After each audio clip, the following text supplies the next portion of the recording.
आमची प्रक्रिया अशी होती की 3 वाजेला आमचा निकाल आम्हाला घोषित केला. आमचे पॅनल भरभर मताने निवडून आलं होतं.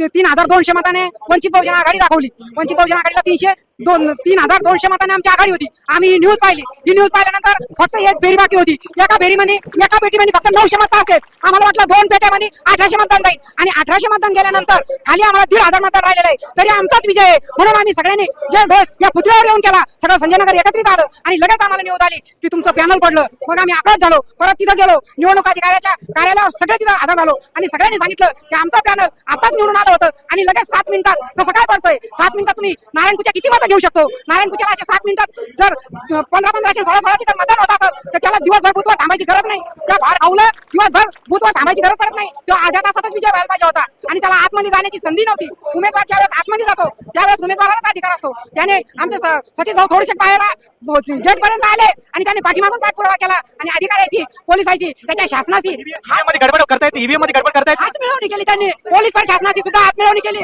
आणि हातमिळवणी करून त्यांनी त्यांचा विजय डिक्लेअर करण्यास सांगितलं आणि आमच्यासोबत गद्दारी केली. आम्ही पुढे बाळासाहेबांच्या नेतृत्वाखाली याची सुप्रीम कोर्टापर्यंत याचिका दाखल करणार आहे आणि जोपर्यंत आम्हाला न्याय मिळत नाही तोपर्यंत आमचा संजयनगर कदापि थांबणार नाही. वंचित बहुजन आघाडी कदापि थांबणार नाही. आम्ही संपलं तरी चालेल पण न्याय मिळवून घेऊ. न्यायाची मिळवून घेण्याची ताकद आमच्या सुजितदादा आंबेडकर मध्ये आहे. बाळासाहेबांमध्ये आहे. भाजपची जी काही नारायणपूरची बहीण जर इथे आली उमेदवार तर तुम्ही त्यांना नगरसेवक म्हणून स्वीकारणार नाही. स्वीकारणार. आम्ही आजही स्वीकारत नाही आणि उद्याही स्वीकारत नाही कारण आमचा नगरसेवकच निवडून आलेला आहे. नगरसेवक ठरलेला आहे सतीश भाऊ गायकवाड. आम्ही सर्वजण सतीश भाऊ गायकवाडनाच नगरसेवक मानणार आहे आणि जे चोर निवडून आले त्यांना आम्ही नगरसेवक कदापि मानणार नाही. आमचे काही काम पडलं आम्ही सतीश भाऊकडे जाऊ आणि सतीश भाऊला घेऊनच महानगरपालिकेत जाऊ आणि त्यांच्यातर्फेच काम करून घेऊ. हे नगरसेवक आम्हाला मान्यच नाही. खोटे नगरसेवक. तुम्ही आज जर नगरसेवक खोटे उभे करता तर जनतेसमोर काय हे ठेवू लागले. तुम्ही आदर्श काय ठेवू लागले.